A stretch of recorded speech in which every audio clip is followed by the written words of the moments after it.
Доброго времени суток, братишки и сестренки, вы на канале Nixon Play. Победителями в прошлом розыгрыше стали Бро и КБ, Темный Воин, One Hot, Холод и Джон Тривольта. Призы я отправил на кладовщика кухни Гурмана. Кроме игроков сервера РУ1 на РУ2, свои призы вы получите 29 ноября. А остальным, кому не повезло в этот раз, не расстраивайтесь, у меня для вас новый розыгрыш на набор горожанина. Для участия в розыгрыше необходимо подписаться на канал и написать комментарий не менее 5 слов, в котором нужно указать свой игровой ник и сервер, на котором играешь. Итоги розыгрыша будут известны через неделю. Приятного аппетита всем, кто кушает. В прошлой серии я остановился в лагере экспедиции гида. Зайдя в игру, первым делом я забрал деньги с продажи лап торфяного паука и вторую денежную посылку отправил мне Никитос за то, что в прошлой серии я купил ему фильтр для противогаза, так как торговля на Эгиде ему пока еще недоступна. Немного подумав, я решил сходить за остальными образцами, которых мне не хватало по квесту Живодеру, академический сбор анализов. Придя в квадрат F4.1 на локации Везувий, я встретил зараженных пауков. Там их немного и справиться с ними несложно. Добыв нужный образец, я пошел в соседний квадрат F4.2. Тут обитают зараженные крысы, добыть с них образец проще простого, поэтому надолго здесь я не задерживался. Следом побежал на полигон в квадрат E4.4, так как это место находилось совсем рядом с моим местоположением. Там бесов очень много, поэтому чтобы от них не помереть, я прячусь на второй этаж одиноко стоящего здания и потихонечку их отстреливаю. Собрал образец с медленного беса, и на этом же полигоне я встретил быстрого беса, заодно собрал образец и с него. Закончив с образцами на полигоне, я перешел через дорогу в квадрат Е5.2. Тут водились бесы, зараженные грибами, с которых мне также требовалось собрать образец. После удачного сбора я пошел в квадрат Г4.3. В этом заброшенном депо водились зараженные, и убив первого попавшегося зараженного, я добыл нужный мне образец.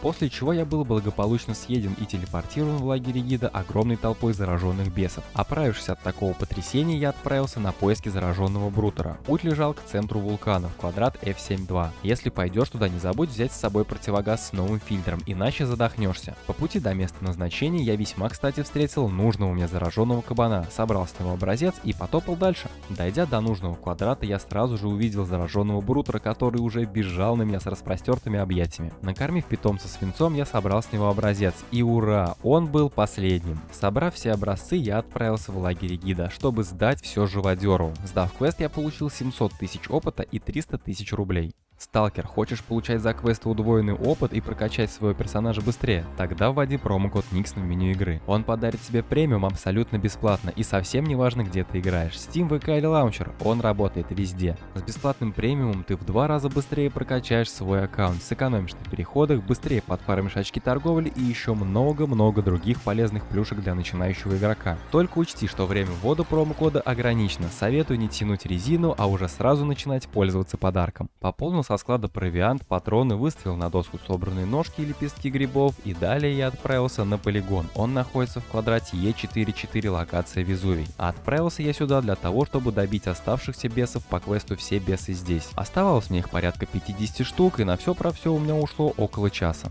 После я пошел на радиовышку, чтобы сдать квест капеллану. Забрал у него свою награду и остатки репутации чистилища, которые мне не хватало для входа в бункер к Ване Аду. Любезно попрощавшись, я побежал знакомиться с Ваней, но перед уходом капеллан сказал мне, что сперва нужно подойти к Симургу. Что ж, я так и сделал, и в этот раз Симург сопроводил меня до бункера, где сидит Ваня Ад. При первом диалоге Ваня попросил меня помочь двум его товарищам в сектантском расследовании. Найдя в бункере Искариота, я как порядочный сталкер начал с ним диалог. Искариот просит меня принести ему некую сыворотку правды, которая развяжет язык пленнику, сидящему в камере. Но где ее добыть, он не знает, но утверждает, что сталкер по кличке Батя мог бы располагать данной информацией и направлять меня к нему. Также в бункере я нашел жнеца, это местный оружейник, и стигийца, который дал мне задание на поиск оборудования и восполнение арсенала. Вышел из бункера и отправился в поселок Радиус на Тунгуску. Тут я хотел сдать ежедневный квест отставному полковнику, но некоторых частей мне, как обычно, не хватило. И Лапа Верлёк пришлось отправлять посылкой в Радиус. А чтобы не ждать время впустую, сам я отправился на караван стрелять боров, ведь их коленки также требуются отставному полковнику. К слову, пофармить мне их так никто и не дал. Сначала я от мутантов погиб, потом какой-то сталкер в спину у меня замаслил. Плюнул на все это дело и вернулся обратно на Тунгуску.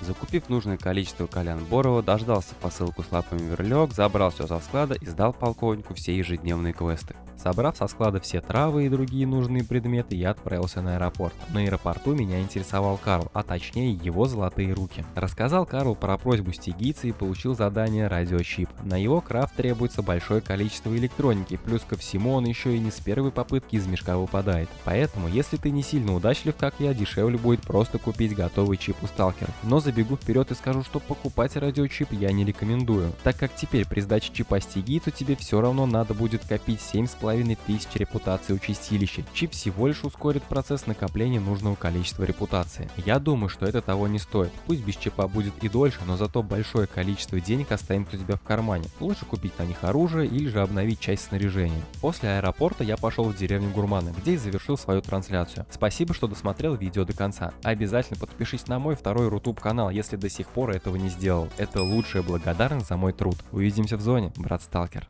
Иди, не мозоль глаза.